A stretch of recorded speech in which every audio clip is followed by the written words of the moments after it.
This is Shandong Liyuan Tower Manufacturing Company, Limited, as a provincial-level high-tech enterprise and green factory.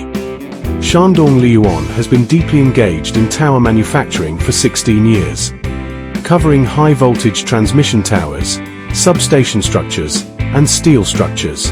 Traditional cutting of thick plates results in significant slag buildup, and secondary grinding consumes over 30% of the production cycle.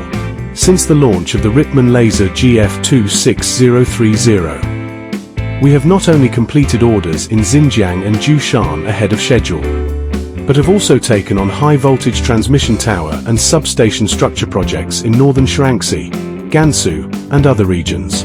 Energy consumption per unit workpiece has decreased by 25%, meeting green factory standards, and annual production capacity has increased by 40%. This has supported the achievement of our annual production target of 110,000 tons. RITMAN Laser's 10-minute response after-sales service system further ensures product efficiency and quality. Thank you for RITMAN Laser's GF26030 steel cutting machine. Choosing RITMAN is not only choosing cutting-edge equipment, but also choosing a long-term partner. We look forward to working with RITMAN Laser to achieve greater success in the industrial production sector.